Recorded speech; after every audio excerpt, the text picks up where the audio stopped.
അപ്പോൾ നമ്മുടെ ഇന്നത്തെ വീഡിയോ എന്ന് പറയുന്ന നേരത്ത് പ്രോക്സി സെർവർ ഉപയോഗിച്ചാലുള്ള ചില കുഴപ്പങ്ങളെ കുറിച്ചാണ്. അപ്പോൾ അധികം ലാഗ് ആക്കുന്നില്ല, നമുക്ക് നേരെ വീഡിയോയിലോട്ട് പോകാം.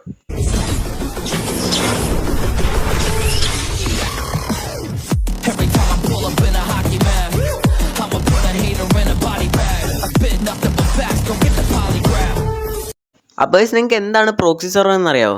അറിയത്തില്ലെങ്കിൽ വിഷമിക്കേണ്ട, നമ്മുടെ ചാനൽ നേരത്തെ തന്നെ അപ്ലോഡ് ചെയ്തിട്ടുണ്ട്. അപ്പോൾ നമ്മുടെ ഇന്നത്തെ വീഡിയോ എന്ന് പറയുന്നത് നമ്മൾ നേരത്തെ തന്നെ പറഞ്ഞിട്ടുണ്ടായിരുന്നു നമ്മുടെ പ്രോക്സി സെർവർ യൂസ് ചെയ്താലുള്ള പ്രോബ്ലത്തിനെ കുറിച്ചാണ് ഗൈസ്. അപ്പോൾ നമ്മുടെ ഈ വീഡിയോ നമ്മൾ നേരത്തെ തന്നെ അപ്ലോഡ് ചെയ്യണമെന്ന് വിചാരിച്ചാണ്, പക്ഷേ നമുക്ക് ഇപ്പോഴാണ് ഗൈസ് അപ്ലോഡ് ചെയ്യാൻ സാധിച്ചത്. അപ്പോൾ നമ്മുടെ ഫസ്റ്റ് പ്രോബ്ലം എന്ന് പറയുന്ന നേരത്തെ സെക്യൂരിറ്റിയാണ്. നമ്മുടെ പ്രോക്സി സെർവർ യൂസ് ചെയ്യുകയാണെങ്കിൽ ID ബാൻ ആവാനുള്ള ചാൻസ് കൂടുതലാണ് ഗൈസ്. പെട്ടെന്ന് ബാൻ ആവത്തില്ലെങ്കിലും കുറച്ച് നാൾ കഴിയാൻ നേരത്തെ ബാൻ ആവും ഗൈസ്. അപ്പോൾ നിങ്ങൾ ലൈക്കും സബും ചെയ്താണ് വീഡിയോ കണ്ടുകൊണ്ടിരിക്കുന്നത്, അപ്പോൾ ഉടൻ തന്നെ ലൈക്ക് സബ് അടിച്ച് പവർ ആക്കുക. അപ്പോൾ നമ്മുടെ രണ്ടാമത്തെ പ്രോബ്ലം എന്ന് പറയുന്ന നേരത്തെ കളക്ഷൻ ആണ് ഗൈസ്. ഉദാഹരണത്തിന് നമ്മളിപ്പോൾ ഒരു ലോബി നിൽക്കുകയാണ്, ആ ലോബി നിൽക്കാൻ നേരത്ത് നമ്മുടെ ഫ്രണ്ട്സിനെ നമ്മൾ ഇൻവൈറ്റ് ചെയ്യും.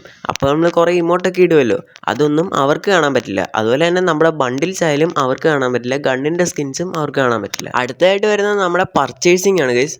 നമുക്കറിയാം പ്രോക്സി സെർവർ യൂസ് ചെയ്ത് കഴിഞ്ഞാൽ നമുക്ക് ഇഷ്ടം പോലെ ഡയമണ്ട്സ് അതിൽ നിന്ന് ക്ലെയിം ചെയ്യാൻ പറ്റും. പക്ഷേ ആ ഡയമണ്ട് കൊണ്ട് നമുക്ക് ഒരു ഗുണമില്ല ഗൈസ്. നമ്മൾ സ്റ്റോറിൽ ചെല്ലുവാണെങ്കിൽ എല്ലാം സോൾഡ് ഔട്ട് എന്നേ കാണിക്കൂ. പിന്നെ വരുന്നത് നമ്മുടെ ഗെയിം പ്ലേ ആണ് ഗൈസ്. അപ്പോൾ നമ്മൾ നേരത്തെ പറഞ്ഞായിരുന്നു, നമ്മളിടുന്ന ഇമോട്ടും ബണ്ടിൽസും ഗൺസ്കിന്നും ഒന്നും ആർക്കും കാണിക്കത്തില്ല, നമ്മുടെ ടീമേറ്റ്സ് ആയാലും എനിമിക്കായാലും കാണിക്കത്തില്ല. പക്ഷേ മാച്ച് സ്റ്റാർട്ട് ആവുന്ന നേരത്ത് നമുക്കും കാണിക്കത്തില്ല ഗൈസ്, നമ്മുടെ ഇമോട്ടും ബണ്ടിൽസും ഒന്നും നമുക്കും കാണിക്കത്തില്ല. അപ്പോൾ നമ്മുടെ പ്രോക്സി സെർവർ കൊണ്ടുള്ള ഉപയോഗം എന്ന് പറയുന്ന നേരത്ത് നമ്മുടെ ലോബിയിൽ നിന്ന് നമുക്ക് സ്വന്തമായിട്ട് തൃപ്തിപ്പെടാം.